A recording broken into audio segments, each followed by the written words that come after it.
भारतीय संविधान के साथ जो खिलवाड़ करे, अशोक स्तंभ तो एक चिन्ह है, प्रतिबिंब है हमारा।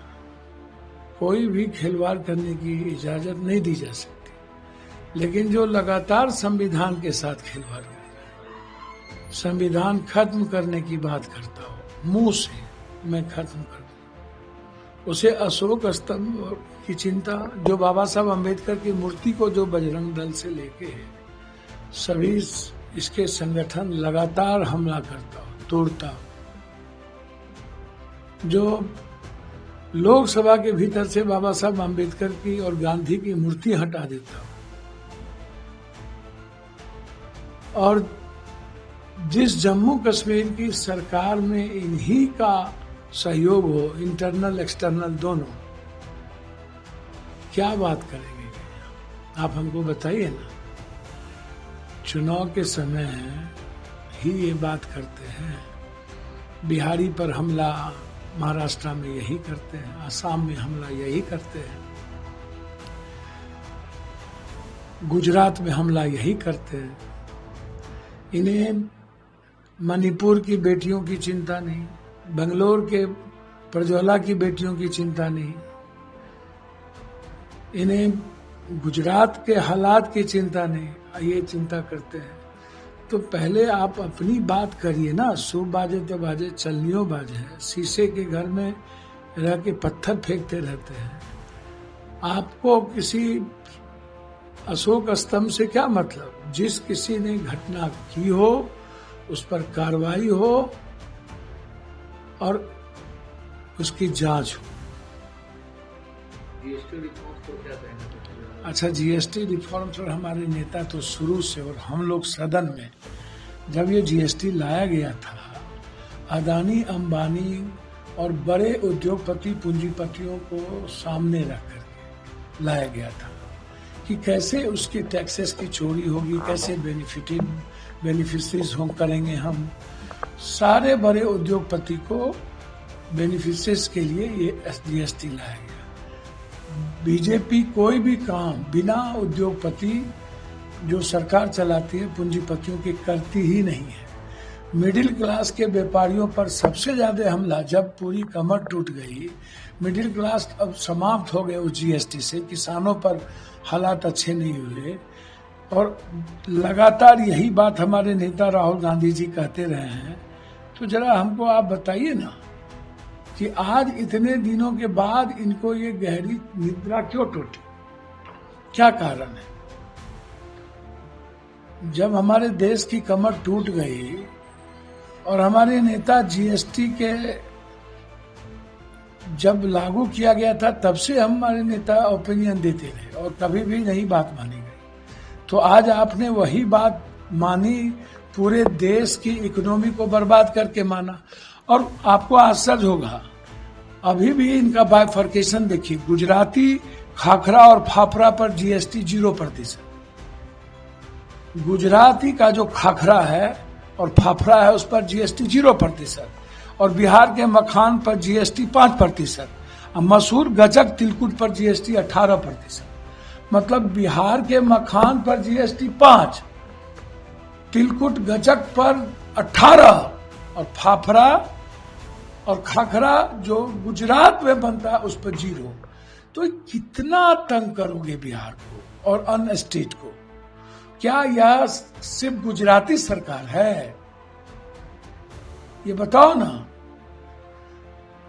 तो ये आंख मिचौली का खेल खेलता रहता है, और यह जीएसटी भी इनकी जुमलेबाजी ही होगी। किसान आंदोलन को जिस तरह वापस किया गया और फिर उसके बाद जो वादे किए उस पर पूरा नहीं हुआ, उसी तरह ये भी चुनाव की बात खत्म हो जाएगी। इसी महीने पूर्णिया से आते हैं, पूर्णिया से निर्दलीय सांसद हैं, और इसी महीने पूर्णिया एयरपोर्ट का भी उद्घाटन होने जा रहा है। प्रधानमंत्री भी आ रहे हैं, उद्घाटन कर रहे हैं, क्या कहेंगे? अच्छा, एक बात बताइए, पूर्णिया से आते हैं कि पूर्णिया मेरी जिंदगी है, सीमांचल कोसी मेरा आत्मा है, बिहार यदि मेरा लाइफ लाइन है तो पूर्णिया कोसी मेरा हॉट है, आत्मा है, बगैर उसके कहाँ जीने का मतलब है। और ये तो हमने वहाँ की जनता की आवाज थी और मेरा संकल्प था कि लेंगे ही लेंगे। रक्सौल में क्यों नहीं हुआ, मुजफ्फरपुर क्यों नहीं हुआ, भागलपुर क्यों नहीं हुआ, जहां इनके 3-3, 4-4 मंत्री हैं। एक मंत्री नहीं है, सतीश दुबे है यहाँ पर मुजफ्फरपुर में, सहनी जी हैं, राधा मोहन सिंह जी थे, जायसवाल जी हैं, सारे एमपी तो इन्हीं के हैं। और रक्सौल तो सामरिक दृष्टिकोण से बहुत जरूरी था, मुजफ्फरपुर व्यापारिक दृष्टिकोण से बहुत जरूरी था। आज तक आप इंटरनेशनल एयरपोर्ट नहीं बना पाए पटना को, दूसरा प्लेन नहीं चला पाए गया में जो कांग्रेस ने दिया। तो पूर्णिया तो वहां की जनता और पप्पू यादव लड़ के लाया, संघर्ष करके लाया, वो मेरा अधिकार था। एम्स भी लेंगे, हाईकोर्ट बेंच भी लेंगे और उपराजधानी भी लेंगे, दुनिया में आप लीजिएगा, सब कुछ लेंगे, लड़ के लेंगे। हम अपने अधिकार के लिए कुछ भी करेंगे। भाई तो पूर्णिया सीमांचल जो सहरसा का इलाका है वो नेपाल और बंगाल पर जुड़ा हुआ बॉर्डर है। और सबसे ज्यादा पटना के बाद यदि कहीं भी सिरिंज और रेंज का जगह है तो वो पूर्णिया है। तो एम्स तो सीमांचल में और जगह 5-5, 6-6 एम्स दिए हुए हैं, यहाँ तो कम से कम 3-4 एम्स देंगे ना। डेवलपमेंट कौन चीज का डेवलपमेंट? कई तो 6 लेन बना अभी तक भी यहाँ। क्या हुआ मखाना का? मखान सबसे ज्यादा पूर्णिया में है। अब बाप कर रहे हैं जहां पर मखान नहीं है दरभंगा ले जाने के लिए। अब मक्का का क्या किए? सारी फैक्ट्रियां बंद कर दी, जूट से लेके सिल्क से लेके सब। कौन सा डेवलपमेंट? वो तो गडकरी जी ने कहा था कि पप्पू यादव के कारण मैंने ये सारे लेन दे रहा हूँ, 4 लेन दे रहा हूँ। वो तो हम भीख मांग के लिए थे गडकरी जी से, मिन्नत करके, सदन में उठा करके। तो पूर्णिया एयरपोर्ट भी मैं बधाई दूंगा नीतीश कुमार जी को, नायडू जी को, अश्वनी जी को, प्राइम मिनिस्टर, सबके सहयोग की जरूरत है पूर्णिया के डेवलपमेंट की। मैं किसी की आलोचना नहीं करूंगा। मैं कल लगभग सभी ब्लॉकों को एम्बुलेंस अपने निजी कोषाध्यक्ष से दे रहा हूं। 40-40, 45 लाख का एक एम्बुलेंस। मैं किसी सरकार और एमपी फंड से तो देता नहीं हूं। इसके पहले मधेपुरा में हम लड़कियों के लिए बस, एम्बुलेंस सब जगह दिए थे। फिर आज हाईटेक एम्बुलेंस दे रहा हूं। तो एम्स तो जरूरत है, चाहे आप पूर्णिया दें, सहरसा दें, जहां एम्स तो जरूरत है और वो लेंगे। मकान बोर्ड की जरूरत है पूर्णिया को। हमें 10-10 फैक्ट्रियों की जरूरत है, हम लेंगे। आज से हाई डैम की बात हो रही है। पूरा मिथिला कोसी सीमांचल हाई डैम के चलते बर्बाद हो जाता है। 73% बाढ़ में, हम उस पर बातचीत नहीं करते हैं ये लोग। जब जाएंगे नफरत फैलाएंगे, क्या होगा उससे? इसलिए पूर्णिया एयरपोर्ट यह ऐतिहासिक पल है। पूर्णिया और सीमांचल कोसी की जनता का जो लंबा सपना था वह जीत है उसकी। इंडिया अलायंस से कल मीटिंग हुई थी तेजस्वी यादव के नेतृत्व में। कैसे देखते हैं इंडिया अलायंस को? पप्पू यादव को कहाँ देखते हैं?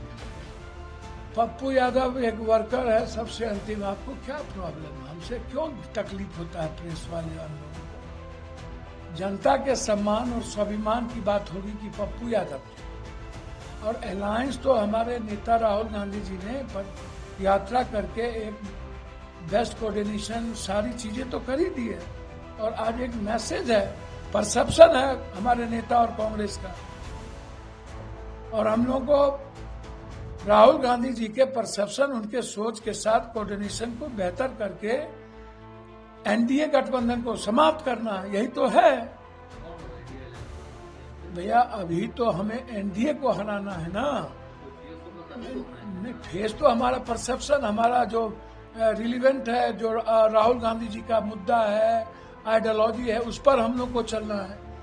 जनता हमें विधायक बनाएगी तो विधानसभा विधायक दल का नेता चुन लेंगे। अभी हम लोग के सामने लक्ष्य है एक बेहतर कोऑर्डिनेशन जो चल रहा है, और बेहतर तरीके से कोऑर्डिनेशन के साथ हमारे अध्यक्ष राजेश राम जी ने तो इस बात का जिक्र भी किया। बेहतर कोऑर्डिनेशन के साथ हम लोग बढ़ रहे हैं। कोई दिक्कत नहीं आएगी। इसके अलग होंगे हमको तो समझ में नहीं आता, इंडिया गठबंधन की बात करेंगे ना, चेयरमैन है। हाँ तो अच्छी बात है, कोऑर्डिनेशन कमेटी के चेयरमैन हैं वो, उसमें कहाँ दिक्कत है। और हम लोग बिल्कुल मिल करके बेहतर तरीके से चुनाव लड़ेंगे। विधानसभा जब जीतेंगे तो विधायक दल का नेता विधायक चुन लेगा। मतलब हम कांग्रेस में हैं, दिक्कत है आपको? मान न मान मैं तेरा मेहमान, हम जबरदस्ती हैं, कोई प्रॉब्लम आपको? राहुल गांधी प्रियंका गांधी जी का रेस्पेक्ट है ना हमारे साथ। आप लोग कांग्रेस में हैं, आपको मंच पर चलने का वोटर अधिकार आता होगा। अच्छा आप ही सब जान लीजिएगा, आप ही लोग तय कीजिएगा। पप्पू यादव 96 मिलियन व्यूवर्स है और मोदी जी का 94 और लोगों का बहुत नीचे है पॉपुलर जी। पप्पू यादव से प्यार करते हैं लोग, कोई पॉपुलरिटी नहीं है। हम पैसे नहीं लगाते इन लोगों की तरह, हम ऑर्गेनिक प्यार करता है लोग हमसे, समझे? हम किसी के भूखे नहीं हैं। 7 बार में 6 बार इंडिपेंडेंट है, वर्ल्ड के हिस्ट्री में पहली घटना है ये। ना हम किसी की कृपा पर हैं, सिर्फ गरीब और माइनॉरिटीज, सिर्फ गरीब, सभी जात का गरीब। हमें किसी की जरूरत नहीं है, एक रेस्पेक्ट की जरूरत है जो राहुल जी और प्रियंका गांधी से मिलता है। वो दिक्कत आपको नहीं ना। यदि एनआई को परेशानी है तो हमको सीएम बना दीजिए, कहिए पप्पू यादव को सीएम बना दे। हम तो चाहते हैं हमको सीएम बना दीजिए। नहीं तो प्रॉब्लम तो पत्रकार लोगों को है, तो हमको सीएम बना दीजिए।